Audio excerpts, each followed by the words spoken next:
Hey everybody, it's your girl Bunny. To all of my returning subscribers, hey, how you doing? And for those of you who are new to the channel, welcome. Kick your feet up, subscribe to this family-friendly channel, and don't forget to click the notification bell so you don't miss any posts. Also follow me on Instagram at the same profile name so you don't miss the sneak peeks of what's coming up next. In this video, it's episode 2, got a meeting in the men's room.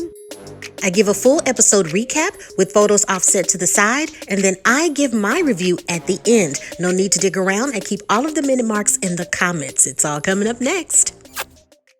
We pick up right where we left off. Lateshia wants to know straight up, the woman he cheated on her with, is the baby's his or not? He denies that the child is his and says that if the child was his, he would be on child support. Tisha knows that he's a great liar. She lets him know that throughout the years she has been his ride or die, and he has had affairs in the past, and now this baby situation is just throwing everything over the top. He has some nerve to think that he can continuously do such things, and she would stay with him. She needs someone who is worthy of being a husband, who can keep his penis in his pants and will treat her with respect. Glenn says to production that I made a mistake, and since she's been away, he's lost his confidant, his counselor, and his best friend.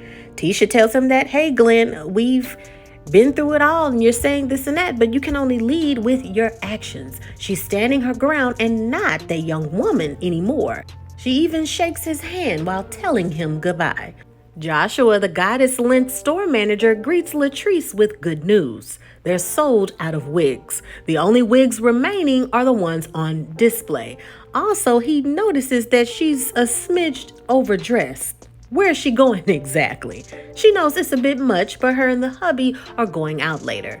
It's out of the norm for her. Usually it's sweatpants and the occasional heels. Back to business, the company is expanding and they're outgrowing their current location. The heat hasn't been fixed and now there's issues with the water. They only have about 3 more months at the current location and then they're moving. Overall, she just wants customers to know that the company is ran by a strong Black woman delivering quality products. She calls the hubby to tell him to come over quickly and fix the water and heater issues. She brags that he can fix anything. He can even fix the sky. He arrives and fixes the shampoo bowl, and Cliff loves the attention, knowing that he can help. She sits down to discuss that she knows he doesn't like the current location, but she wants to keep one of the store locations in the hood. It's where she grew up, and the ghetto made her who she is today. Cliff slightly disagrees with her business decision. Jacksonville has its nice and rough areas. She can move the store to a better location while still giving the people what they want. Latrice feels confident that the bonds with the ladies are getting better, especially with Tisha.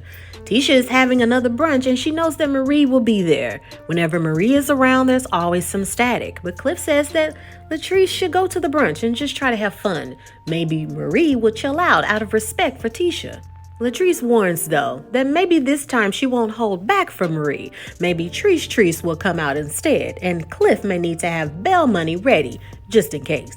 Tambra has invited Tisha and Marie out to lunch to meet her friend, Akeisha. Marie and Tisha arrive, and Marie says that she's still processing everything concerning her grandson losing his mother.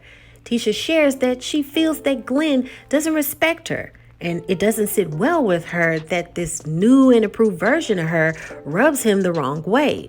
Marie asks a very valid question. Is it possible that she's outgrown her husband? Tisha admits, I have. He continues to treat her like she's 17 years old when they met. She's over the lies over all of this entire time.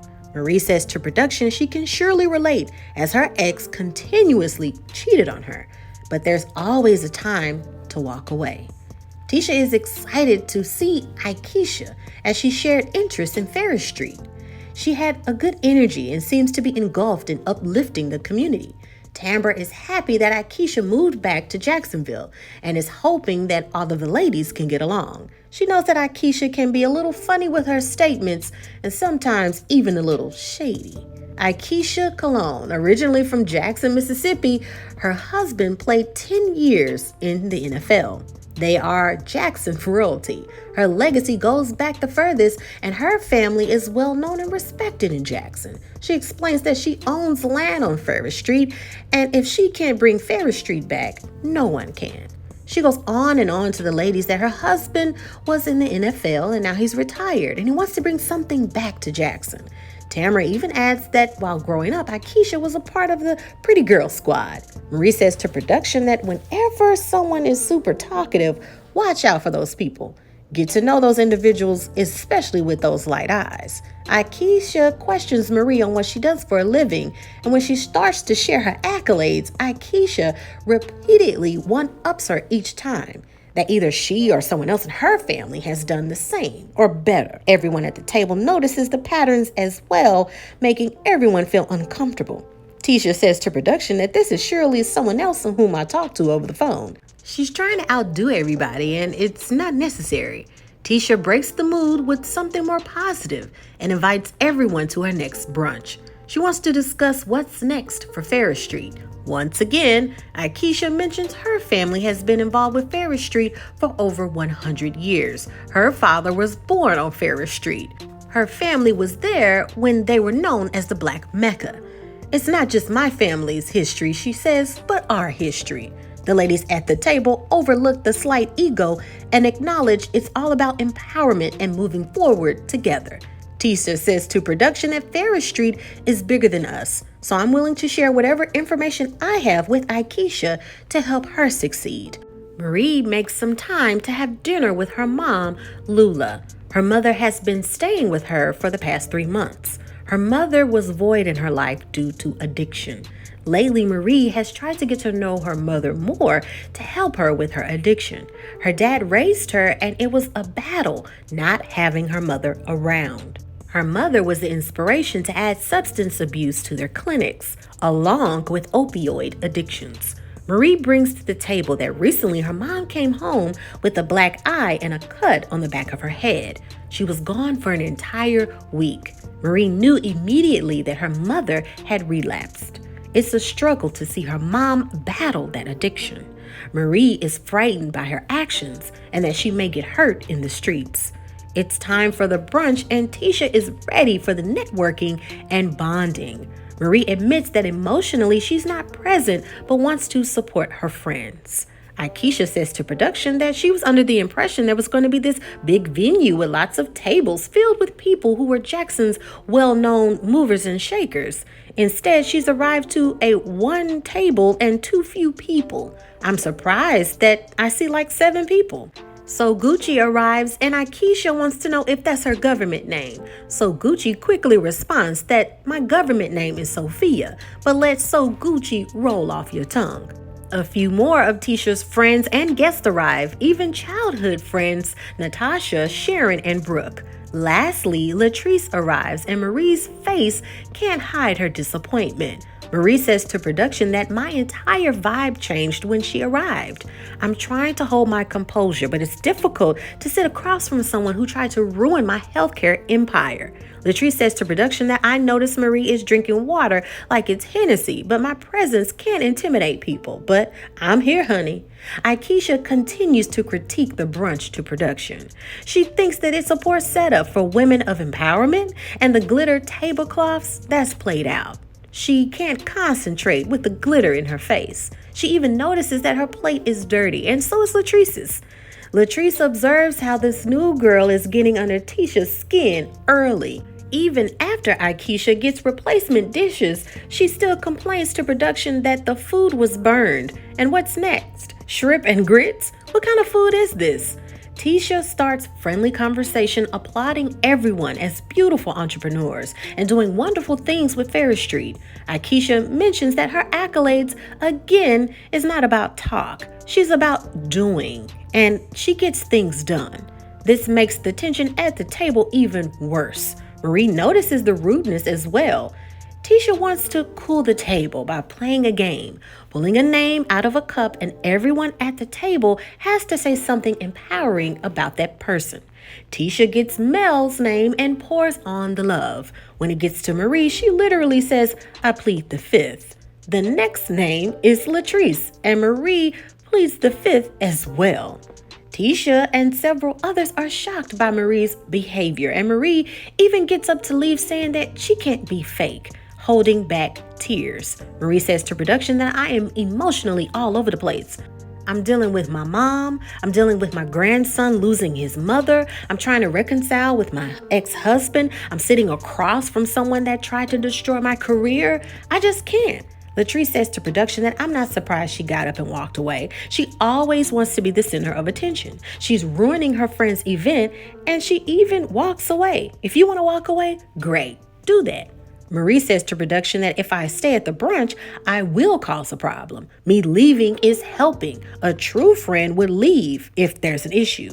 Essie goes to Tisha to let her know that Marie wants to leave. Sophia says to production that Tisha should just let Marie leave and not chase after her. Maybe at the next brunch she will come with some better spirits. But in typical Tisha fashion, she just can't let her leave. She wants to speak with Marie. Akeisha says to production that this is the worst brunch that I've been to in my life. She left the table leaving her guests with her posse and Mel. This is not empowering. Tisha lets Marie know that, why did you leave? You're not saying anything, says something. Marie defends herself that she needed to leave so there wouldn't be a mess at the table. Latrice, going along with the comments about her practice, made her lose several clients, putting a damper on her businesses. Meanwhile, Latrice jokes, saying that she should take her valued and rightful spot at the head of the table. Latrice says to production that Marie is still thinking that I conspired against her, spreading rumors about her business, and it's simply not true. I don't care about her business. I don't even care about Marie. Now, Lateshia's friends get up from the table because the volume is louder between Tisha and Marie. Even Tamber wants to step in. Once it's clear that everything is okay, Tisha begs Latrice to let Marie know that she had nothing to do with conspiring against her business and saying crazy things on the internet. She wants a favor this one time. Latrice says that she'll talk to Marie for Latesha. Tisha just wants a resolution and the matter to be squashed so they all can move on. And of course, everyone at the table wails at the terrible dinner. And that is the end of the episode. And now it is time for your favorite part of the video. That's right, my review. So the same thing in which I mentioned for season 1 of Belle Collective. Not making any excuses for Marie, but I've always said that hurt people hurt people. Latrice and Marie started off on the wrong foot. Marie not knowing when to bring certain matters up at the right time. Marie, at this point in her life, in the time of filming, she has so much going on emotionally, and to be around someone that's allegedly hurting or has hurt your business was a bad decision.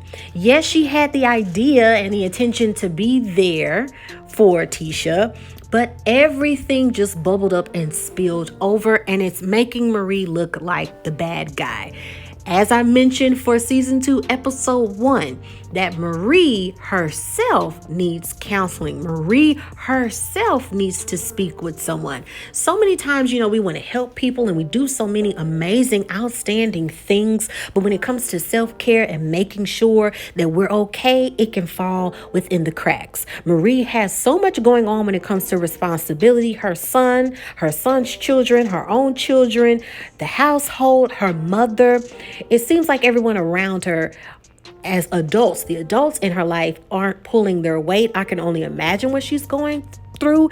These are the things that can cause someone to have a mental breakdown. We have this outside appearance that seems to be great, but the inside is cracking and crumbling down. I really hope within this season that Latrice and Marie can come to a point to where they can let a lot of things go. But we do have to look at the facts that it is possible and plausible that Latrice may have added on, liked a comment, said something that, along with a lot of the comments that caused a lot of clients to leave Marie's place of business. It's totally possible. I'm not taking sides. I'm playing devil's advocate so we can understand both sides and both angles. So hopefully they'll be able to sit down and just squash it and move on. Now, outside of this show, Sometimes there'll just be people in your life that you just don't get along with. You can't explain it. You don't know why. It's just static between you two. Okay. So in this situation, I just think it started off wrong. The energy was wrong. But in actuality, if you really sit down and you look at all of the likenesses of both women, of Marie and Latrice, they have a lot in common. That's probably why they're staticky, because they probably see themselves in each other. What's beautiful about season 2, which is a little bit better than season 1, is that we're going deeper with each woman. The fact that they're being so transparent and they're sharing their personal detail in their lives is just mind-blowing to me. For them to be such prestigious women and being able to share so much says a lot. So I just really, really hope that this show provides not only double entrepreneurship when it comes to business, but also helping them in the long run. How disappointing to share your life story and it's not helping improve your life. That would really suck. And you sharing everything and it's not adding the plus one to what's going on. With season 2, we're getting a little deeper with the individualities and moving forward. We see in the previews of Tamber and her relationship and possibly trying to become pregnant. We see the struggles and the previews of Latrice and her husband Cliff and possibly wanting children. I explained in episode 1 in the previous video that many women are choosing career over children, and if they choose to have children, they're having the children later because there are more freedoms and more people are choosing the education. And when it comes to men are becoming more understanding that whomever that they're with, that they have every right to pursue their careers. Latrice is doing very well with Goddess Lynch. She's doing very well at building her empire. And Cliff is trying to adapt to that. In season 1, he had very strong difficulties in dealing with that, as well as Glenn and Tisha. Now remember, with Tisha, she started out being the housewife. She started out taking care of him, hand and foot, and their son. Now that she has become this entrepreneur, Glenn has a problem with that. As Tisha mentioned, he still sees her as this 17-year-old as when they first met. That's a problem. I don't agree that the marriage should continue, but that's not my marriage. It seems very toxic, and it seems as if she has outgrown her husband. I love to see relationships last and for people to work things out, but just seems like they've both outgrown each other, and maybe he's still stagnant in his way of thinking when it comes to her having her own business, living her own life, and being worthy of being treated fairly and being treated properly and knowing her worth. That's a problem when he giggles and laughs and makes fun of her business and makes fun of what she's doing as if it's just some hobby. That's very, very toxic. It's very, very narcissistic, and it's something that I wouldn't even want anyone that I love to be in. But we're all human, and we can easily look at the screen and we can easily pass judgment. I mean, because we're watching it. It's a show. But if somebody were to sit there and watch your life, I'm pretty sure somebody would have a lot of critiques and a lot of stuff to say. Now for Akeisha, OMG, right? Akeisha, when you have a reality show, it's unfortunate that you have to bring in the drama. The drama brings the ratings. With season 1, it was a lot of positivity. It was a lot of things that kept the show rolling. But I did say, unfortunately, what will keep the show alive is drama. And Akeisha is bringing just that. Akeisha is one of those individuals to where she critiques where critique wasn't asked for or requested in any sort of way. But she has her things to say. She seems like the type of person that would dish it and couldn't take it at all. And if you threw it back at her, she wouldn't know what to do with herself. In this case, she seems like she's coming from a lot of privileged aspects in life, having her way, having the family royalty in the city and all of this. But if you put her around some people from Beverly Hills, from Dallas, you know what I mean, from New York, and make everything that she think is so big small potatoes, then maybe her tone might change. But she's very interesting. She's bringing the drama. production knew and casting directors knew that that was needed for season 2. So far so good with this season. I really hope that we see some development and growth and not just drama. But let me know what you think. Make sure that you stay tuned, you guys, for House of Dragon. It's the original HBO series. It's August the 20th. Get ready for that. Also check out Ready to Love Miami. That's popping. And also Inventing Anna, the Netflix original series. Make sure that you check that out, and plenty of other things on the playlist. In the meantime, in between time, remember to take care of yourself and each other. Like this video. Follow me on Instagram and leave your comment below. Until next time, bye.